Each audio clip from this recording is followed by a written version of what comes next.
Oh shit, here we go again.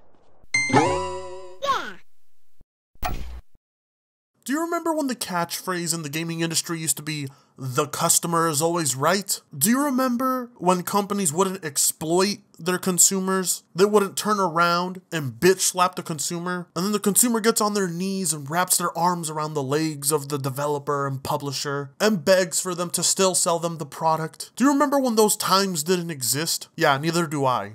Gaming is a very, very interesting industry. It's one of the few where the consumers are grateful for being ripped off. It's one of the few industries where consumers allow the companies to take full control. But of course, those Soyboi journalists that are paid off by these big industry leaders, of course they're never going to bring up that consumers are being strangled for money. No, instead, what these stupid journalists will do is proclaim that gamers are entitled and whiny little bitches. Developers and companies and publishers, they'll turn around and they'll whine and complain about consumers. I mean, could you imagine if Ford designed a car and decided, hey, you know, we're not gonna put airbags in the car, we're not gonna put a radio in the car, and then people are driving those cars unable to listen to music, getting in car crashes and smashing their face like a watermelon because there was no airbag? Do you think Ford would get away with that? No, of course not. Consumer outcry would be insane.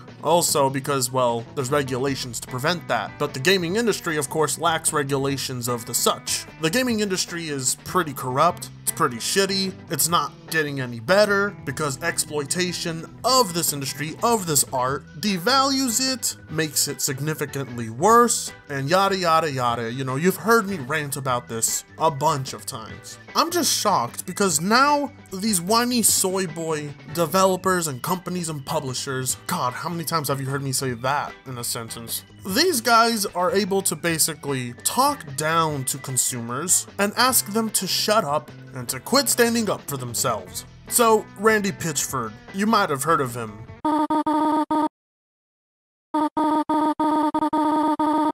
The boss of GearBox, otherwise known as that little Twitter bitch that blocks people because they call him a douchebag. Whatever, you know, he can block them. They were rude to him, except he blocks people who are also not even rude to him. He literally blocks people just for disagreeing with him and being against him. He's basically JTech TV, but with celebrity status and money and power, and 10 times the amount of soy. The guy is basically happy, super happy that Borderlands 3 will be exclusive to the Epic Games Store, and he believes in the long run it will be better for the game and for gamers. But I mean, let's be real, what he really means by that is, I like money.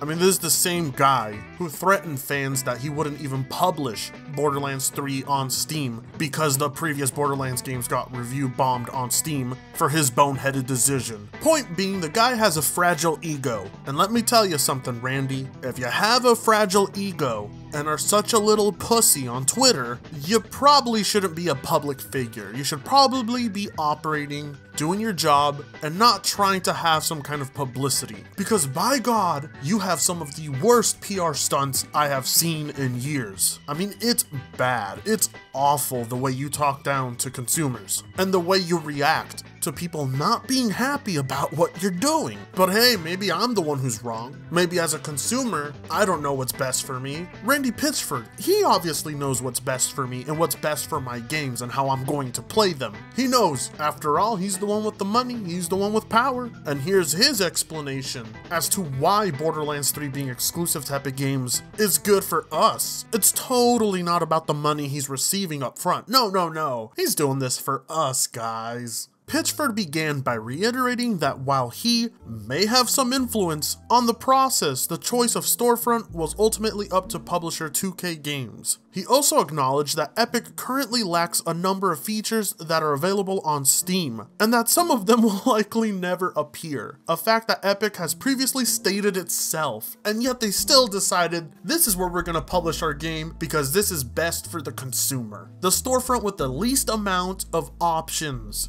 The storefront that lacks basically all necessary features. This is best for the consumer. But there's a plan in place. a vision for how a store should interact with a customer and a developer and publisher, which Epic has laid out in a development roadmap. And by the way, that development roadmap is garbage. It's trash. They basically don't even plan on giving you forums. They don't plan on doing that. That goes to show you how much Epic Games Store even gives a fuck about providing you a good quality service. This roadmap includes a look into things they are committing to. If I were a betting man, I would expect that there are more things that happen than what they are committing to. Pitchford wrote, "We also must acknowledge that Borderlands 3 does not exist today, but rather it will exist in September. The store will be different when the game launches. It will become a boon to their store if they bring sufficient features to make the customer experience great for us. Epic will suffer, again, if by the time Borderlands 3 launches, the customer experience is not good enough. This is a tremendous forcing function for Epic."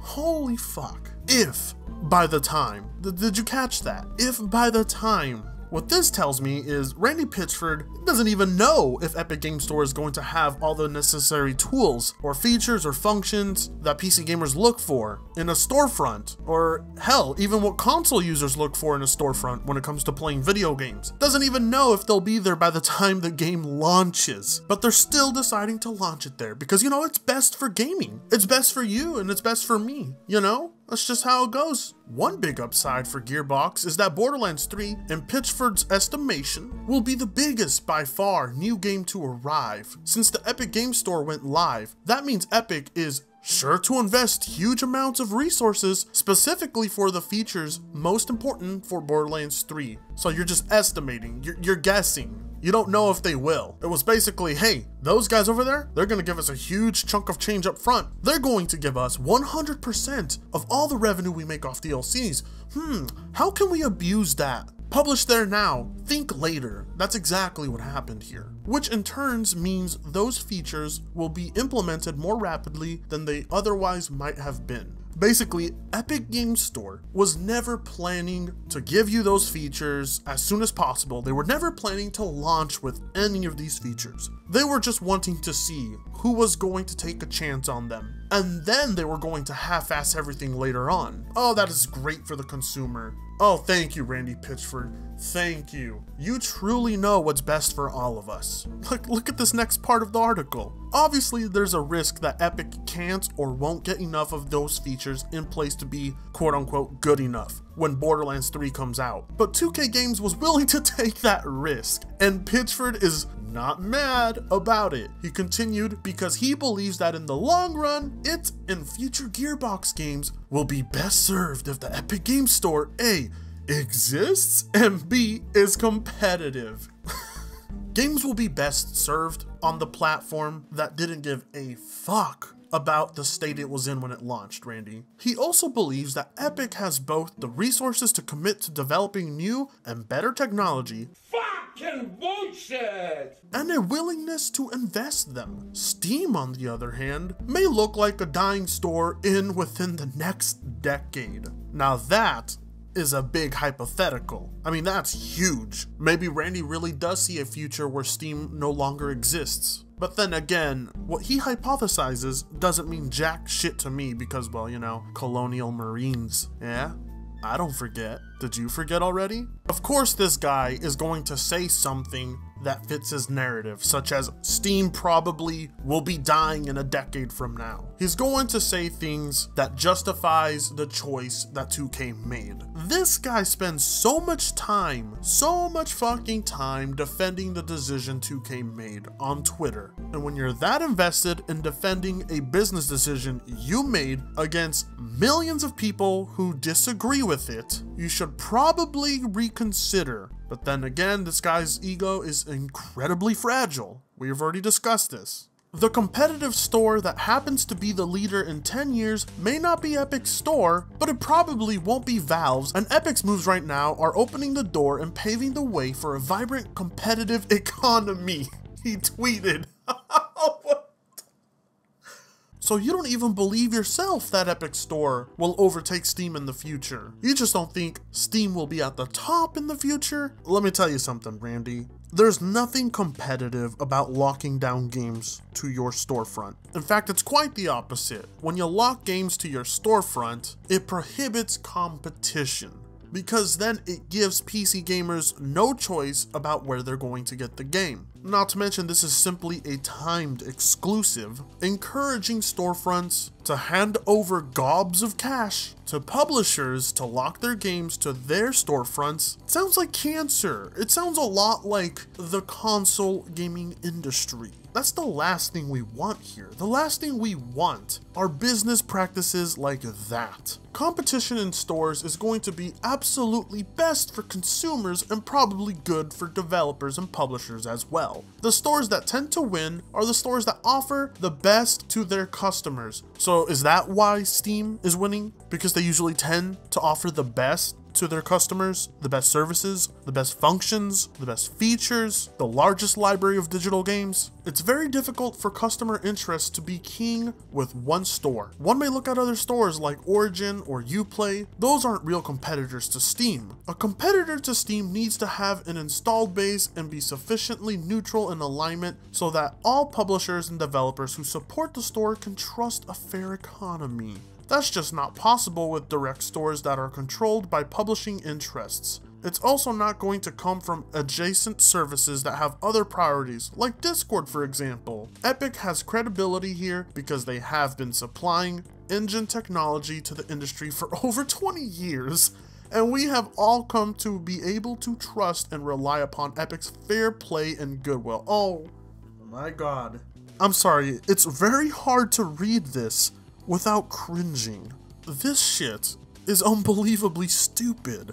Just the fact that they believe there is credibility to Epic Games just because they've been supplying the Unreal Engine for like what, I don't know, 20 years? That all of a sudden means that they are a reliable storefront to be using. That suddenly gives them credibility and legitimacy. Yet I didn't see Randy Pitchford go over to Tim Sweeney and be like, hey, you guys have been doing the Unreal Engine. You guys should make a storefront and we're gonna put our games on your storefront exclusively because Steam sucks and the future isn't Steam. In the past 20 years, nope. He didn't do that. Why? Because Fortnite happened, and then after Fortnite, Epic Games got some serious fucking cash on their hands. He may be making all these excuses why they won't go to the Discord store, or why they won't go to GOG or Origin, but the real reason is Epic Games has money, and they can write him a big fat check, and that is the truth. He can try to make all these poor excuses. Nobody's believing it, aside from Black Bond, because Black Bond's fucking retarded. Epic Games has money. Money talks. That is where the interest is.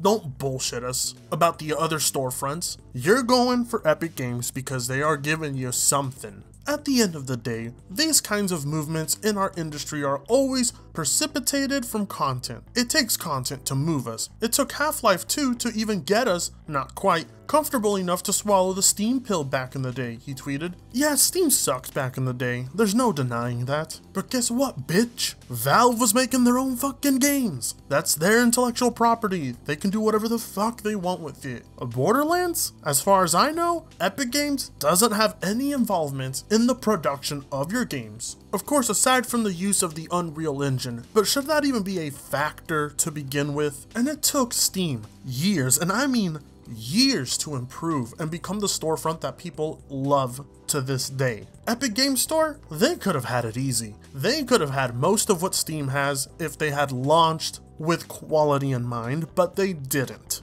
This comparison is stupid. And so we're going to swallow the Epic Games Store pill with Borderlands 3, and some of you guys are going to hate it and scream bloody murder, and you'll even blame me, personally, for it. And you can bitch and moan and brigade and stalk my shit, but at the end of the day, when we look back at this moment, we'll realize that this was the moment where the digital stores on PC became unmonopolized. Holy fuck. First off, there's no monopoly there to begin with. You're retarded and a stupid cuck. But by God, Randy, sometimes it's better to keep your mouth shut than it is to even try to speak. Every time you open your mouth, you just push away more and more consumers. Granted, there's probably gonna be a large chunk of retards who are gonna go ahead and buy it on the Epic Games Store and then wonder why the industry goes to shit a few months or years later because people have no self-control because they're dumb. But Randy, this is basically not you telling everyone this is best for the industry. This is you basically saying, we are going to reinforce this. When you have to force a practice like this on consumers, it no longer becomes good for them. This tweet of yours, that's basically what it's telling people. Swallow the pill,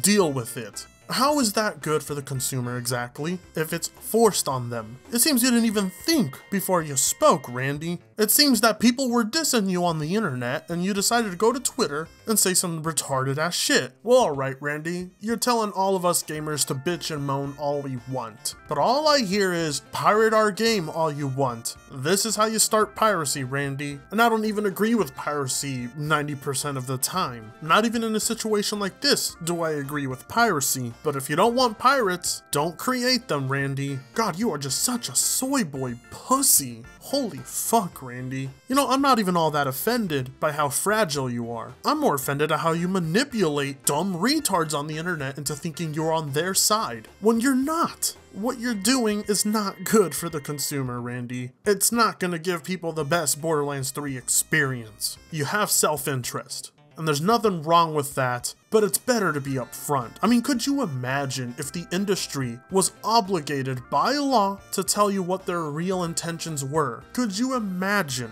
That would be an industry where people would know ahead of time what the deal is, but I bet you anything they would still hand their money over. Because like I said, people are retarded. What can you do? Anyways, I think I'm done with this article. I'm just fucking done with this industry. I can't take it. I really can't. Every time I read an article, I lose my goddamn mind. Because half the time, the journalist writing it is on the side of the fucking corporation and company. And instead of writing something to forewarn gamers, they spent more time giving you the most neutral position they can while siding with the fucking corporation at the end of the article. It's bullshit. No integrity.